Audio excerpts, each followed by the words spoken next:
is going on, Colts Nation? Welcome back to another episode of Bring the Juice.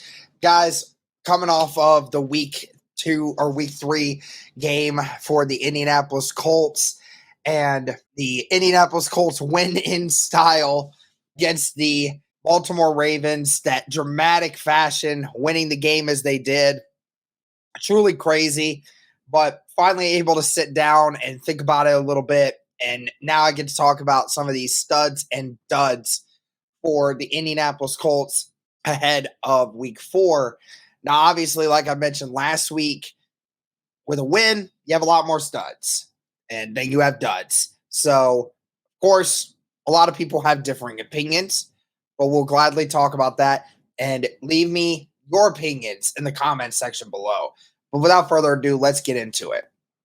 First guy that's a stud, Zach Moss. Again, what more can you say about what Zach Moss did?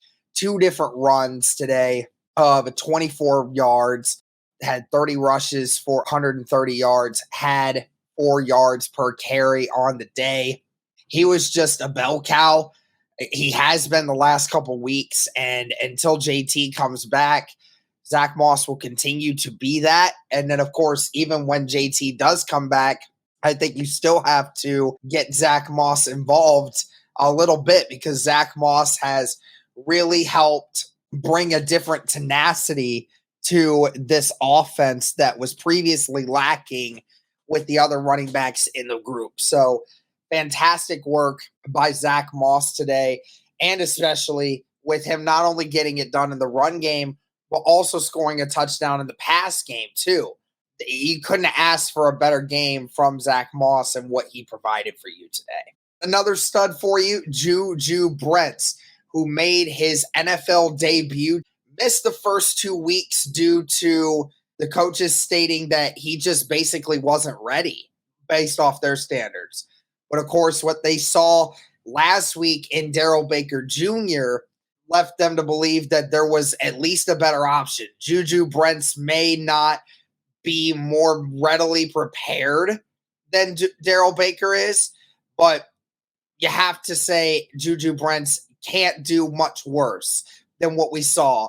And at the point of attack, it was kind of at a point of where the Colts just saw there wasn't much effort. Like, it just felt like there was a lack of 100% effort from Darrell Baker, which I think is what put him behind here. Because plenty of cornerbacks get burnt every single week, but not everyone gets benched because of it. And that led me to believe it's not just the play, it's the attitude and development. But Juju Brents came in there, first game, and off the jump, just showed you he was flying all over the field, hitting guys hard, making hard tackles. I don't remember how many tackles he officially ended with, but I know it was a few. Had that forced fumble and fumble recovery on the second drive. Had a pass deflection, and like I stated, a couple really good tackles in this game. Juju was flying everywhere, and that was the kind of thing you wanted to see from your second-round corner that you drafted for that reason. He may be a little raw in the process and might need a little more time to develop, but cannot question his athletic ability and his ability to fly over the field. And that is exactly why Juju deserves to be on this list, because of forced a fumble, recovered a fumble, and was making big plays across the field today. Another group I'll mention is the defensive line. Again, you sacked Lamar Jackson 4 times in this game. Kwity Paye got one. Samson Ebukam got one. EJ Speed got one, which, of course, that's a linebacker. But also Taven Bryan got a sack, a strip sack. So, I mean, what more can you say? At big moments, for the majority of the game, the defensive line was making it very difficult for Lamar Jackson and that offense to get anything done. Outside of basically the first 2 drives and the last drive of the third quarter, there wasn't a single moment in my mind that the defensive line did not dominate the front. That's the truth. I mean, the Ravens scored on the first drive. The second drive, they were moving until Juju Brents forced the fumble, and the Colts weren't getting any pressure. But after that point, they started getting constant pressure on Lamar Jackson, forcing turnovers, forcing the offensive line to adjust, and were able to slow things down in the run game. And of course, we saw Lamar Jackson take over late in that third quarter. But then at the end of the game, especially the defensive line making big stops in the run game, it was very huge. So I can't sit here and say enough about the defensive line and how they continue to make it to where they are just bullying guys. And after week 3, I don't know if it's going to stay that way, because I don't know how the ending of the Sunday night game and the 2 Monday night games are. But the Colts are amongst the top teams as it stands in this moment. As I'm recording this, actually are tied. I think it's with the Buffalo Bills for the most sacks in the NFL. So, I mean, Indianapolis through 3 weeks is averaging 4 sacks a game. And so this defensive line is getting consistent pressure on these quarterbacks. And it is phenomenal to see, because if they continue that stretch, then you're going to finish the year with 68 sacks. And that would be a phenomenal number if the Colts were able to keep that up. Another last couple guys here from the defense that I can talk about: Zaire Franklin and EJ Speed. Again, Zaire Franklin with another 15 tackle game, leads the NFL in tackles. Zaire Franklin is just everywhere. EJ Speed making a couple big plays throughout the game. Again, these two have just become the dynamic duo of the linebacker core. And of course, Shaq Leonard actually, I think, had the most tackles, if I'm not mistaken, of his season so far. I think he had 7. So he was a little bit more involved in this game. Right now, you could argue Indy might have the best trio of linebackers in all of the NFL right now. One thing I'll also mention for the offense, going back to that, Michael Pittman and Josh Downs. Pittman didn't have a ton of big catches in this game, except for the one later in the game where obviously his helmet was getting taken off. He goes up and just goes and gets a 50-50 ball. His helmet's coming off. He can't even see it, and just proceeds to catch this thing with the biggest catch. We labeled it on this channel as the biggest catch of his season and of his career so far. So fantastic from Michael Pittman today. Josh Downs, again, albeit no amazing catches, but a lot of catches that really helped move the chains. And that is exactly, again, what you're trying to get out of Josh Downs, is get these 8-9 yard receptions that help move the chains. And Josh Downs is becoming that. So fantastic from there. And the last stud I'll mention, Matt Gay. Cody talked about it in the recap. This is why he paid Matt Gay this money. This is why he paid him to do this. First and only kicker in NFL history to hit 4 50-plus yard field goals in the same game ever. I mean, that is amazing. No kicker in NFL history has ever completed 4 50-plus yard field goals in the same game. And that wasn't even all of them. He even tacked on a 31-yarder in that game as well. So he went a perfect 5 for 5. Player of the game, no question about it. He was the golden ticket for the Indianapolis Colts in this game.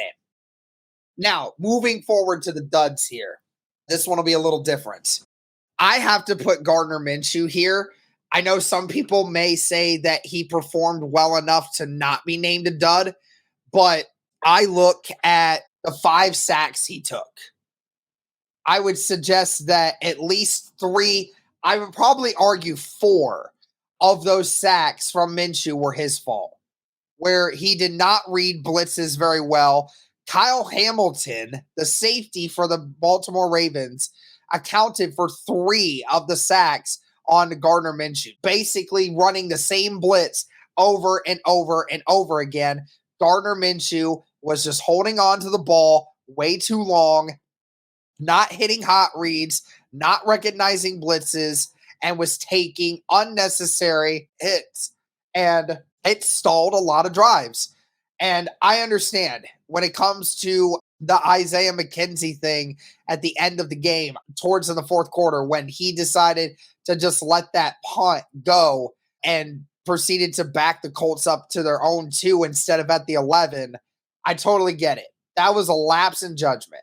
But at the same time, Minshew has to be aware that he cannot step out of bounds and cannot hold on to the ball while in his own end zone. And sure enough, the Colts did not get that done. And that is on Minshew. And he's got to be better. And of course, we know that he's not going to be playing much once Anthony Richardson gets back. But Minshew has to be better at understanding he has to get the ball out quicker, because a lot of drives were stalled and lost points because of Minshew's indecisiveness. Other person I'll mention is Alec Pierce. Statistic-wise, this was the best game by Alec Pierce. Had a couple of big catches that helped move the chains periodically throughout the game. But you also saw a dropped pass in the fourth quarter nearing the end of the game when he got it inside. He got a catch inside the 5-yard line and proceeded to drop it. Again, great coverage by the defender. But if you're Alec Pierce, you got to come down with that.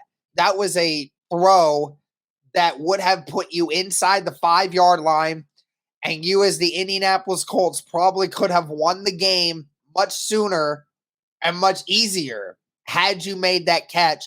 And it's another play where Alec Pierce just failed to bring it in. And it's been a trend this year in the moments that matter.